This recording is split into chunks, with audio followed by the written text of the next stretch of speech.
Oi, gente, como é que vai? Sejam bem-vindos ao nosso encontro de hoje. E a gente vai falar sobre o tempo de aprender para evoluir, tá? Então, nesse nosso tempo, a gente vai falar sobre tudo que o seu aluno precisa ter para o real sucesso na educação, tá? O objetivo é que a gente saia daqui entendendo como ser um mentor, para a gente conseguir encantar e transformar os alunos para eles virarem estudantes exemplares, tá? Então, a gente vai falar para professores, futuros professores, e todo mundo que tem, assim como eu, tem paixão pela educação e gosta de passar, transmitir conhecimento, e para que a gente possa juntos evoluir ou até começar na arte de ensinar. Eu sou Marcelo Feixiveres, professor, mentor, e vou estar junto com vocês nessa jornada. E o tema de hoje é como tudo começou. Eu gosto de começar falando do período que eu estava entrando na engenharia, né? Isso foi por volta de 1996, e meus irmãos já faziam engenharia e já davam aulas particulares. Eu gosto de falar que eu comecei dando aula particular, a gente começa por uma necessidade de fazer algum ganho extra, algum ganho adicional. E o que é natural, é saudável, mas a gente tinha já a vontade de fazer o melhor possível para os nossos alunos, né? Mas uma coisa que eu gosto de falar é que assim, a gente começa por uma necessidade e eu acabei me apaixonando muito pela educação, né? Então, era uma situação que a gente acabava vendo, e isso eu falo a gente, porque, assim como eu, tinham vários colegas na Poli que também davam aulas particulares, e a gente discutia isso, né? Então,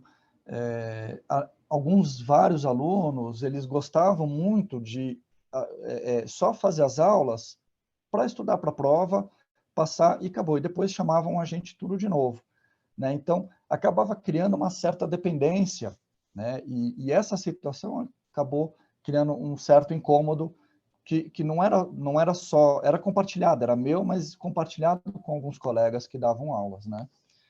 Então, ainda no finzinho da Poli, eu comecei a fazer plantões de dúvidas no cursinho da Poli, né? Ou seja, eu comecei como plantonista, isso foi em 98, 99, e ali mesmo eu tive experiência de fazer algumas aulas em sala.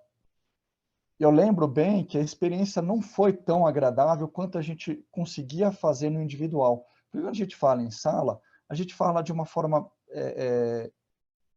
a gente acaba não falando com ninguém específico, né? A gente fala e muito poucas pessoas realmente acabam se conectando com a gente, né? Então, eu lembro a partir do cursinho dessa experiência do cursinho da Poli, eu percebi que eu gostava muito dessa transformação que a gente era capaz de fazer com os alunos. E quanto mais conexão a gente consegue, mais entendendo a situação, a gente consegue fazer uma transformação melhor, né? Então, a partir daí, do ano de 2000, me formei.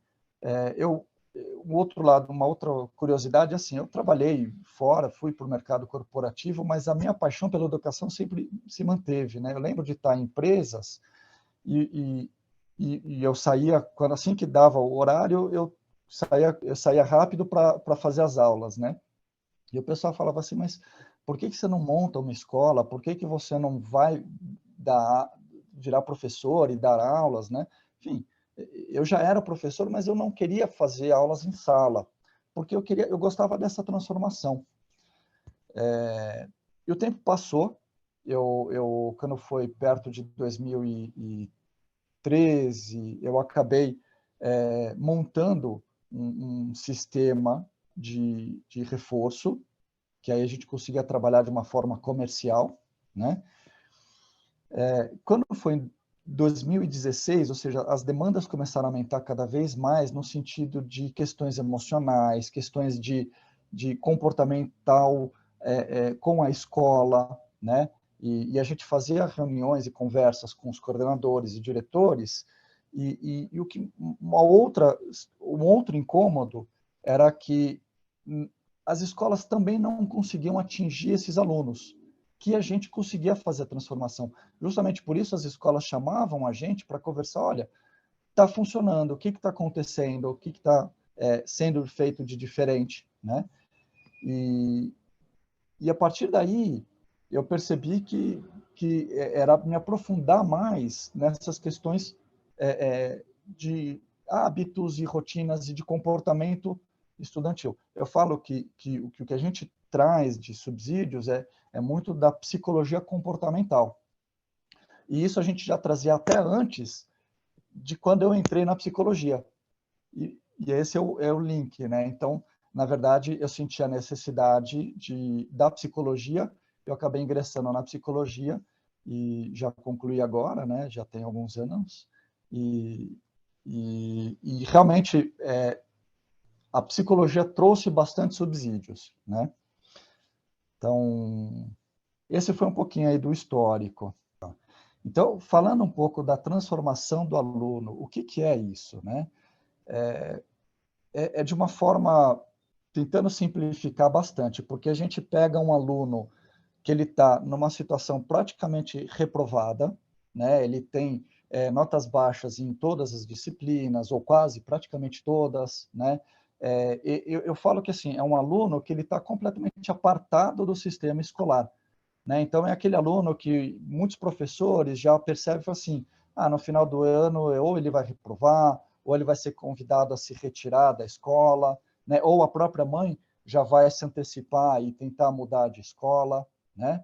Então, eu falo que é um aluno que está apartado do sistema, e a transformação que a gente faz, que a gente consegue fazer, é reinserir ele no processo escolar, né? Então, é um aluno que ele começa a ter mais motivação, que ele começa a ter um ritmo de estudo, e ele começa a ter resultados melhores nas provas, né? Então, uma coisa, são alguns casos que a gente tem que o aluno chama a gente e ele começa com notas 2, 3, 1, né, em várias disciplinas, e a gente vai fazendo um trabalho, e não é um trabalho focado na prova, então não é um trabalho que aparece na prova seguinte.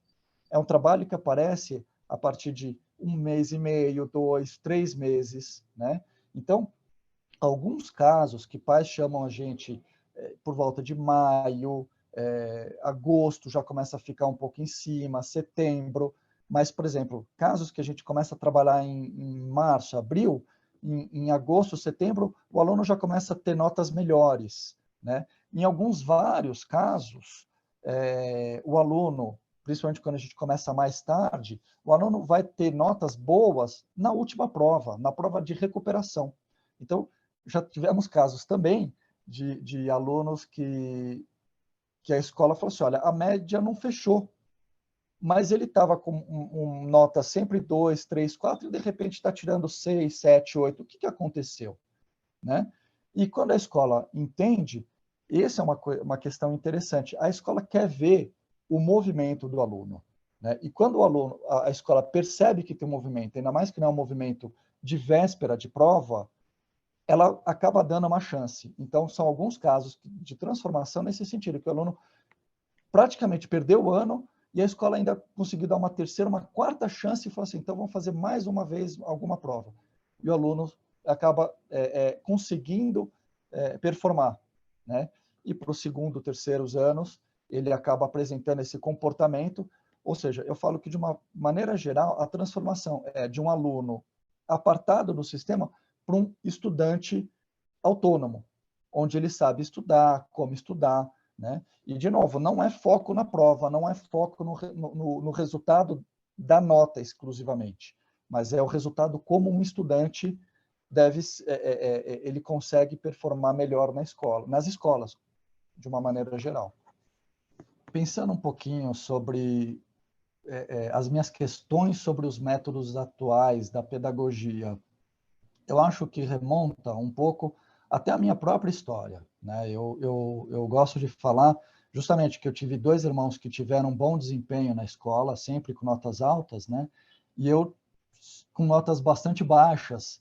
E eu lembro muito bem de uma professora de matemática que olhou para mim nos olhos e falou assim: mas você tem certeza que você é irmão dos seus irmãos? E aquilo doeu profundamente, né? E, enfim, a gente acaba, de uma maneira até menos direta, a gente acaba percebendo essas expectativas, essas comparações que só fazem minar a nossa autoestima, só fazem a gente se sentir cada vez mais apartado do sistema, com vontade de desistir, vontade de largar, e a reprodução daquele discurso que a gente vê muito nos nossos alunos. Estudar e ser bom aluno não é para mim, né?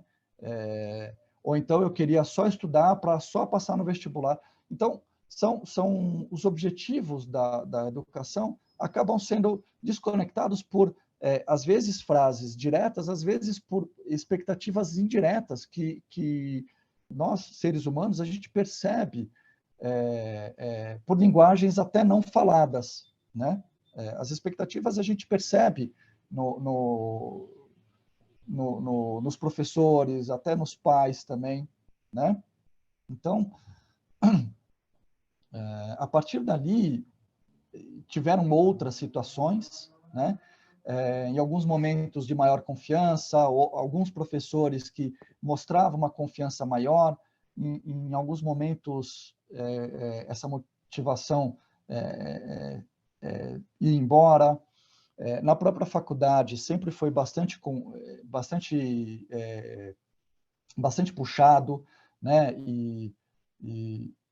E aí, a partir daí, com os nossos alunos, eu comecei a perceber essa diferença, que quando a gente se importava bastante com o aluno, ele respondia de uma forma positiva, né?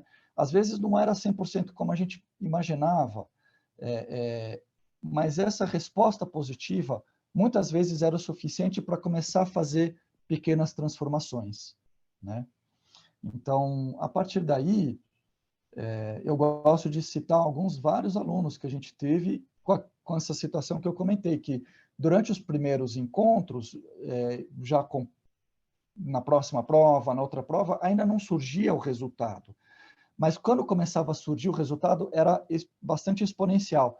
E aí os professores se animavam, né? Então, o que está acontecendo? E o próprio aluno se animava. Então, eu acho que, de uma maneira geral, esse foi alguns inícios do questionamento do sistema pedagógico, mas eu acho que a partir dali tem a questão política mesmo, que a gente acaba se interessando por diversos assuntos e a gente sempre acaba retomando, mas precisava melhorar a educação no Brasil, precisava melhorar a educação nisso, e de uma outra maneira, um terceiro ou talvez um quarto ponto de vista, sempre se falava em educação com os pais, em escolas ditas de ponta, e o foco era sempre o vestibular, sempre passar numa boa faculdade.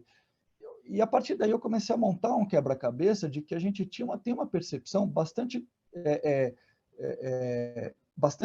separada sobre educação, né? Então, pais desejam uma coisa, os filhos desejam outra, os professores imaginam outra, né? E talvez até o que a nossa Constituição, digamos assim, o que o Brasil deseja como educação para as suas novas gerações também é diferente, né? A gente fala muito em tornar cidadãos mais críticos, né?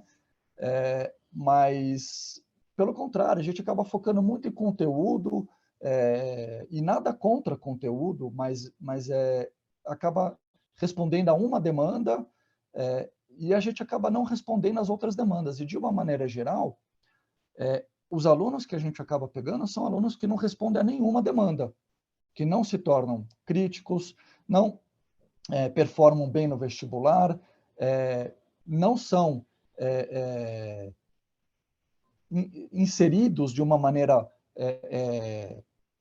positiva para si próprios, no que a gente chama no mercado, no futuro, como adultos, né? Então, por que eu falo isso? Porque a gente tem alunos também que já estão nos primeiros, segundos anos de faculdades, eu chamo isso de ciclos básicos, que também estão com muito déficits, né? E não são só déficits de conteúdo, são déficits até de postura em relação a desafios, né? Então, fica um pequeno parênteses, mas vários alunos que chamam a gente falam assim, ó, mas eu pago e vocês fazem a prova para a gente, né? Ou seja, ele está entendendo, ele aprendeu isso de algumas várias maneiras, de que pagando ele consegue passar, né? E não é esse o objetivo da educação, né? Então, enfim, eu acho que dessa maneira é um questionamento meio amplo de como a pedagogia traz boas propostas, mas ela não está atingindo, de uma maneira geral, a população, né? Então, eu acho que eu comecei a questionar bastante a pedagogia, e, inclusive, esse também foi uma das questões que eu pensei em cursar pedagogia e eu acabei indo cursar psicologia. Falando um pouquinho, então, do que a gente propõe como sendo esse método, eu gosto de falar que é um método que alia a psicologia comportamental com conhecimentos de neurociências, mas de uma maneira bastante simples, os dois, porque de uma maneira de uma maneira mais reduzida, né? O que a gente faz? A gente transforma um aluno que ele está apartado do sistema educacional para um aluno que ele está proativo, ou seja, assim, ele está com sucesso no sistema educacional, na escola, mas de uma maneira em geral, né? E eu falo que para que ele tenha esse sucesso, ele precisa ter o que eu chamo do pilar do sucesso, né? Aqueles 3 pontos que eu falo bastante, que é a motivação, a partir daí ele vai treinar mais e comemorar o sucesso. E a partir daí, isso mais motivação, mais treino e mais comemoração, enfim, fazendo aquele ciclo mesmo, virtuoso, para o aluno estar cada vez mais dentro do sistema educacional, não só o sistema escolar, mas ele acaba sendo um sujeito mais ativo da sua própria educação, né? Então, tem pontos importantes para a gente falar sobre cada um desses pilares, talvez até um trabalho para como começar a entrar nesse tripé do sucesso, né? Então, mas eu costumo falar assim, que a motivação, você tem várias formas da gente trabalhar a motivação, entender. Eu acho que precisa também mostrar para o aluno que ele é capaz. Então, tem uma parte, talvez até antes, para a gente entrar nesse tripé do sucesso, né? O treino, eu gosto de reforçar, porque o treino, a gente acaba achando que treinar muito é muito maçante, é muito repetitivo, e isso desmotiva. E, na verdade, não é o treino que desmotiva. O que desmotiva é o não perceber isso como sendo fruto, que dá fruto, que dá sucesso, né? Por isso que é uma parte importante a gente comemorar o sucesso, ou eu costumo falar assim, comemorar os pequenos sucessos, né? Para ter mais motivação, mais empenho nos treinos e mais sucesso, né? Então, de uma forma bem resumida, eu gosto de falar que o processo de transformação ele passa por esse tripé e a partir daqui o aluno ele aprende que ele pode ser um sujeito que ele mesmo conduz esse ciclo, né? E a gente pode reparar, por exemplo, quando a gente está indo bem num estudo, numa faculdade, num curso, porque a gente está fazendo treino e a gente está tendo resultado positivo. E isso motiva mais a gente, entende? Então, de uma maneira geral, esse é o resumo bem resumido do que seria o método, né? Falando um pouquinho, então, de todo o processo de criação desse método, né? Eu acho que começa... É uma soma de pequenas peças que eu fui juntando o quebra-cabeça, né? Então, quando a gente começa mesmo só nas aulas particulares, que a gente... eu vi, inclusive, algumas aulas onde o professor só falava o conteúdo, deixava alguns exercícios e ele não se preocupava em ver se o aluno estava acertando os exercícios, né? Quando eu comecei a fazer as aulas, eu já me preocupava em ver o aluno fazendo na prática, onde ele estava acertando, onde ele ainda estava errando. E ali eu comecei a perceber que, muitas vezes, tinha gaps anteriores, né?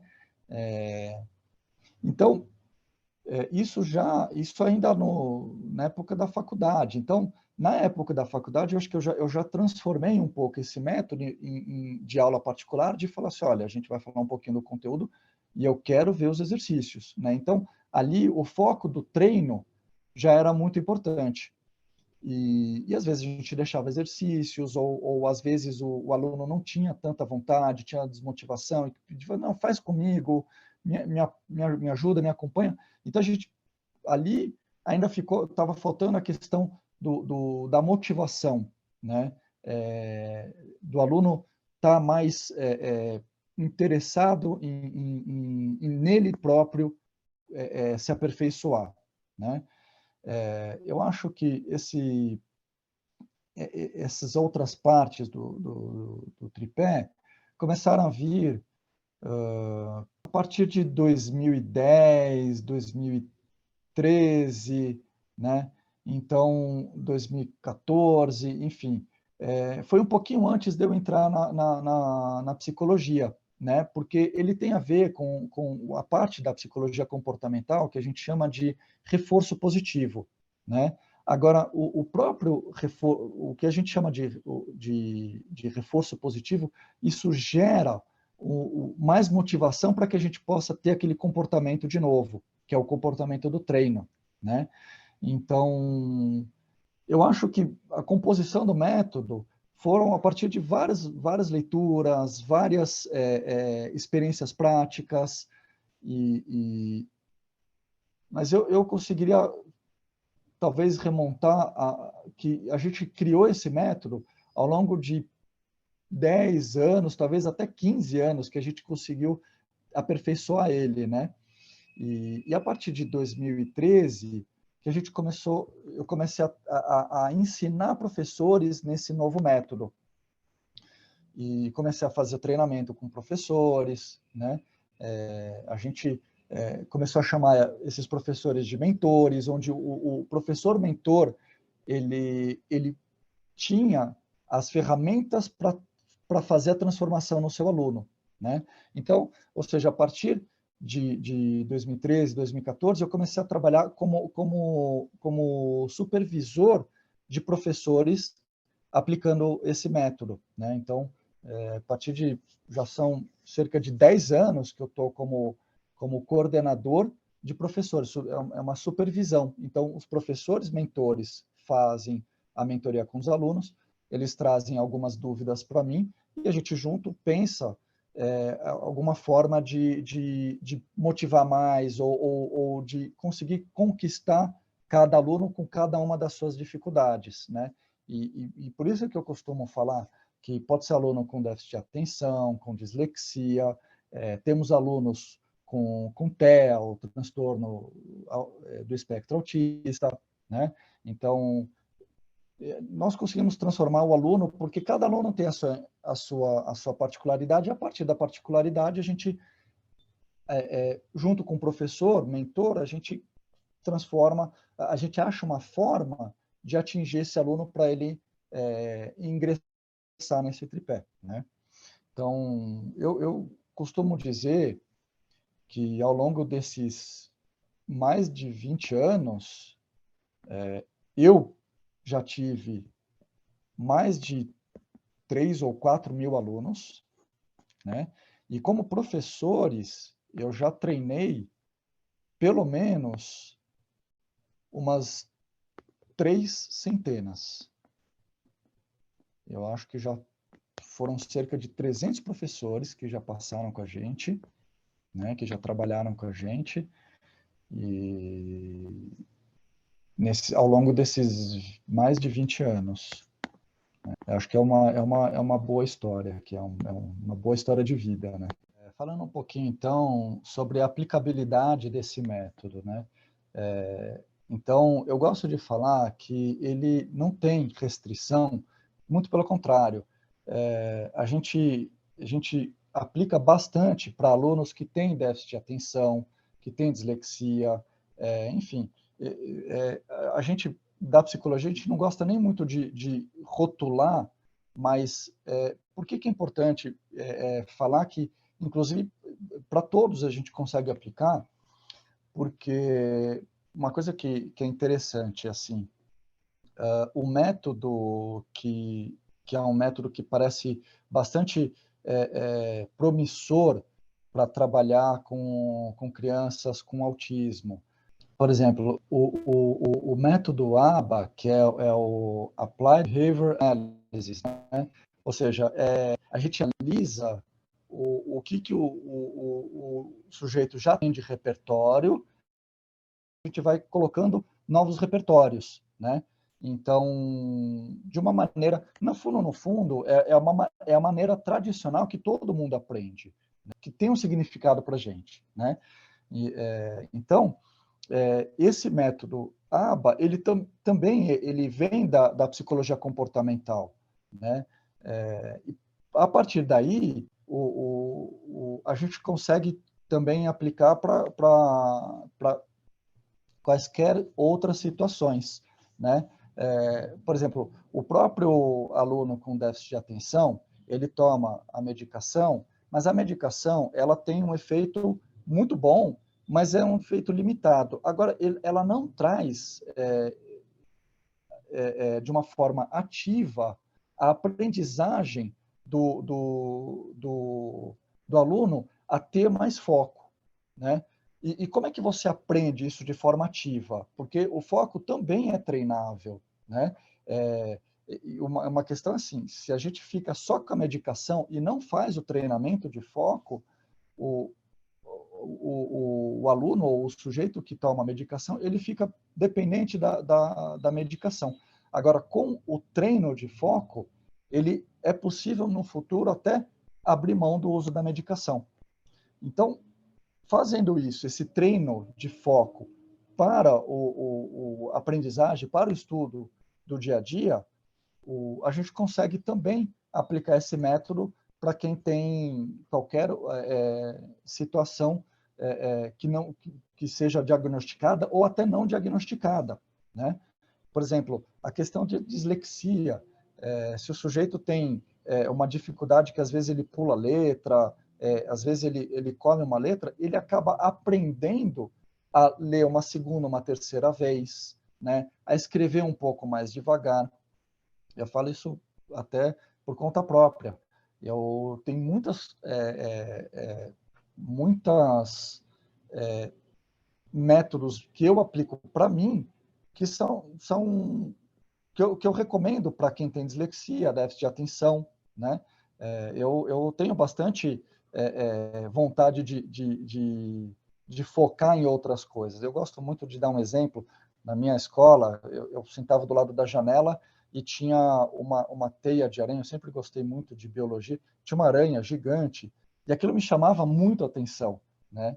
Então, mas essas competições pela atenção, a gente aprende eu tenho uma necessidade, eu vou focar aqui porque isso vai ser em benefício próprio. Mas não basta falar, a gente tem que viver aquilo e está sendo significativo para a gente, né? E a partir daí a gente começa a transformar esse nosso comportamento. Por isso que eu falo que, independente da situação do aluno, a gente consegue aplicar. Importante, existem, por exemplo, dentro do TEA, a gente tem um espectro amplo de indivíduos, né? E aí, quando a gente tem uma dificuldade até de contato com o aluno, aí são situações bem específicas, né? Mas, de uma maneira geral, quando o aluno está inserido no sistema educacional, né? O nosso método ele é um fator a mais para que esse aluno consiga permanecer e se desenvolver melhor no sistema educacional. Bom, uma coisa que eu gosto de remeter a esse nosso método, né, como eu vejo que cada vez mais ele faz mais sentido, é porque, de uma maneira geral, eu tenho trabalhado com várias pessoas e a partir daí, eu acho que até o meu próprio caso, eu fui fazer uma segunda faculdade, mas são várias pessoas que já estão optando, falam assim, olha, estão aprendendo que o processo de estudar e se desenvolver é bom, é legal. Então, são várias pessoas que, a partir, já estão indo para uma segunda faculdade, ou estão voltando a buscar uma pós-graduação, um mestrado, um doutorado, né? Então, de uma maneira geral, eu gosto de perceber como o processo educacional, quando a gente trabalha com os mais jovens, eles acabam escolhendo o caminho mais fácil, e não o caminho que eles mais gostam. E quando a gente escolhe só o que é mais fácil, a gente acaba não tendo a nossa realização, mas não só como pessoal, mas não é a realização como o sujeito, como cidadão, pode ser para o próprio conjunto de pessoas, para a própria sociedade, né? Então, pensando talvez agora um lado um pouco mais negativo, eu em diversas práticas educacionais, eu percebo como aquelas práticas não estão sendo construtivas para a formação de um cidadão, né?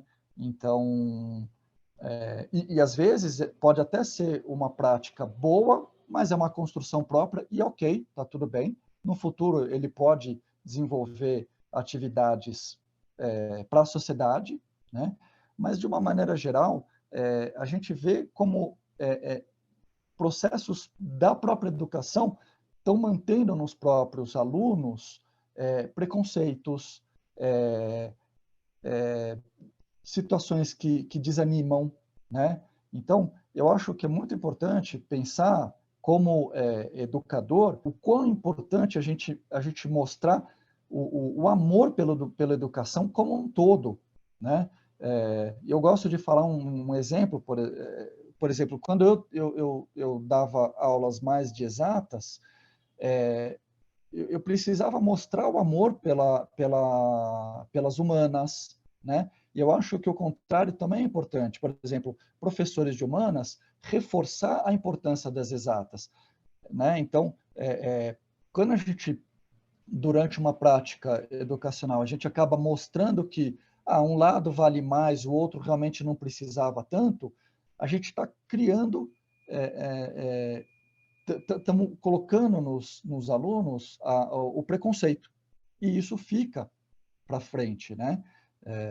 Então, o outro lado, voltando lá para a questão positiva, é que quando a gente começa a trabalhar com cada vez mais amor pela educação de uma maneira como um todo, a gente acaba vendo alunos que resolvem voltar para o processo educacional, entendeu? Então, acho que são esses dois pontos que é interessante de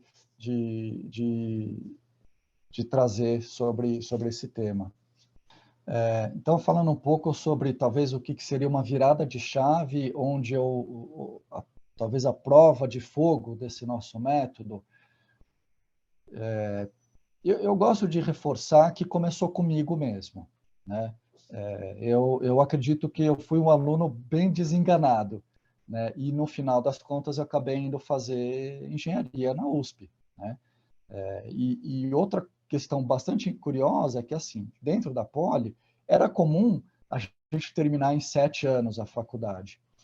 E não diferente disso, né? Eu entrei e comecei a repetir. Eu falo assim, no meu primeiro semestre, eu tomei bomba de todas as disciplinas, né? E aquilo me incomodou bastante. E a partir dali eu comecei a estudar cada vez mais de uma forma planejada, organizada, e eu acabei me formando em 5 anos, né? Então, foi um outro marco, né? Então, mais algumas viradas de chave, eu acho que vem em alguns comentários de pais, quando a gente ajudava os alunos, e o pai fala assim, mas o que vocês fizeram? Foi muito bom, foi muito legal. Outras viradas de chaves vieram quando a gente acaba tendo uma comunicação, um relacionamento, eu diria talvez até uma amizade, que é distante, mas é uma amizade que permanece de antigos alunos, né? Então, a gente acaba acompanhando o que eles fizeram de faculdade, o que eles fizeram, onde eles estão no mercado de trabalho, né? E eu acho que, por fim, de novo, várias pessoas que começam a trabalhar com a gente e que mudam o foco inicial e começam a gostar cada vez mais da educação, né? Então, eu acho que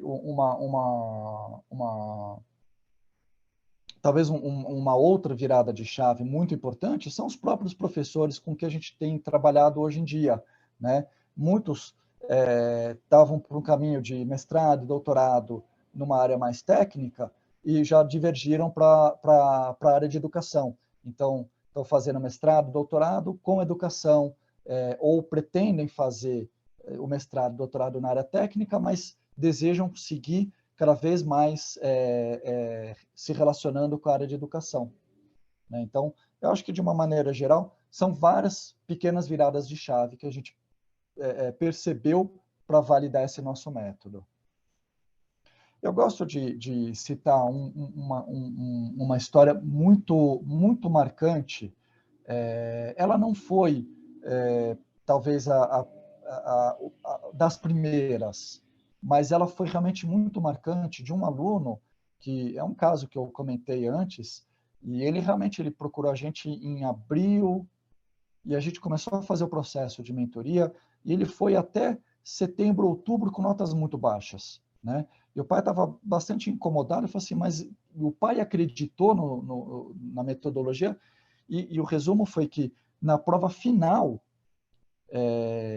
o diretor ligou para o pai desse aluno e falou assim, olha, eu tenho duas notícias.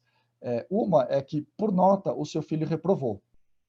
Mas a segunda notícia é o seguinte, ele tirou, em todas as provas finais, perto de 8. Apesar de não ter sido suficiente, algo de diferente aconteceu. E quando o pai explicou o que era o processo da mentoria, onde o aluno estava se dedicando regularmente e que demorou para aparecer nas provas, a escola optou por... Era uma escola muito puxada. A escola optou por dar mais uma chance para o aluno. Então, a gente vai fazer, em vez dele ter que fazer... Ele dava de recuperação de 5 disciplinas e pelo regulamento da escola, 5 disciplinas de recuperação ele reprovava. A escola passou ele em 2 disciplinas. Ele falou assim, agora ele vai fazer a recuperação de 3 disciplinas. E ele tem que garantir o 8.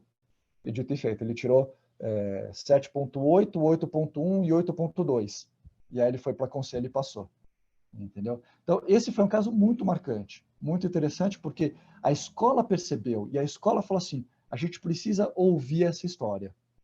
E quando a escola fez esse movimento, todo mundo conseguiu ter um sucesso. E o resultado foi que o aluno terminou o segundo, terceiro do ensino médio com notas boas, uma boa faculdade, enfim, é um caso bastante emblemático. Eu acho que, para a gente exemplificar a questão de como que a gente transforma o estudante de uma maneira integral, porque às vezes é um pouco comum ter um aluno que ele tem desempenho melhor em humanas e ele tem bastante dificuldade nas exatas. E o contrário também acontece. alunos que têm melhor performance nas exatas e acaba tendo um desempenho que precisa melhorar nas humanas em geral. Às vezes em questão de escrita, de comunicação, de redação.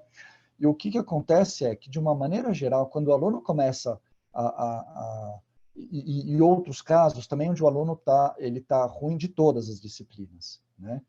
Então, o que é interessante é que o método de estudo, assim, na verdade, você ter uma transformação comportamental do aluno, ele começa a performar melhor, talvez em algumas disciplinas que ele tem mais facilidade, mas isso por si só gera motivação para o aluno entender que ele é capaz de fazer com outras disciplinas também, né? E o resultado final é que o aluno ele acaba tendo uma melhora como um todo. Então, uma coisa que eu gosto de reforçar bastante é que o professor mentor, mais do que ele ajudar na própria disciplina, ele é capaz de ajudar no comportamento em todas as disciplinas, né? E eu não estou falando, por exemplo, para um professor de matemática dar aula de história. Não é esse o caso, né? Mas é o caso onde um professor de história, apoiando todo o processo de estudo, regularidade, enfim, trabalhando os pilares do sucesso, o aluno aplica também para a matemática, ele aplica também para as exatas, e aí ele acaba tendo um desempenho melhor com tudo. E isso, o professor de humanas, ele pode supervisionar, né? Se precisar de uma aula específica, ok, é importante falar com um professor específico daquele assunto. Mas o outro ponto que eu gosto de reforçar é que é o seguinte, quando o aluno ele entende que parte mais dele do que do próprio professor, o processo de transformação, ele passa a estudar mais e melhor todas as disciplinas, e por isso que eu falo que, por exemplo, um professor de humanas consegue apoiar o processo de exatas, e vice-versa, um professor de exatas consegue apoiar o processo de humanas, porque e isso é fundamental. Uma coisa é o professor dar aula, outra coisa é o aluno estudar. E quando o aluno estuda, e o aluno tem que estudar todas as disciplinas, quando ele começa a estudar mais de uma disciplina, e se ele estuda de outras também, ele tem um resultado um aperfeiçoamento global no desempenho escolar. Entendeu? Então, é isso que eu gosto de falar, por exemplo, quando mais do que um professor específico de uma disciplina, o mentor ele consegue apoiar um processo global em todas as disciplinas. Bom, então, aproveitando que a gente já está se encaminhando para o final da nossa live, eu gostaria de falar um pouquinho da minha missão, né? Eu volto a falar que eu tenho como missão transformar educadores e professores e até quem mais desejar trabalhar com educação e ainda está um pouco incerto, porque a gente vê muitos professores que começam bastante animados e que desanimam. Então, o que eu gosto de trazer como missão impactar esses professores que estão pensando talvez em desanimar e mostrar que quanto mais a gente se animar, mais a gente consegue gerar transformações positivas, né? Eu voltando aqui um pouco para pensando no prazo, eu já tenho um trabalho aí de quase 20 anos, ou talvez um pouco mais de 20 anos em educação, e a gente tem alguns bons números, mas isso não é nem de perto o que a gente consegue atingir com a internet, né? Então, eu reforço que, a partir de agora, eu reforço que o objetivo com o digital é que a gente consiga fazer um movimento de transformação com um engajamento cada vez maior, né? Eu acho que pelo digital a gente consegue impactar de forma exponencial. Então, eu acredito muito nessa missão de revalorização do professor, de valorização da educação e de todo o sistema de ensino como um todo, né? Então, Eu encerro aqui, mas a gente vai continuar com novas lives. E obrigado pela sua audiência. Vamos nessa junto. Se gostou, dá um like, se inscreva no canal. Pessoal que ficou interessado, vai ter aqui embaixo um botão de Saiba Mais. Clica lá e a gente se vê no próximo episódio.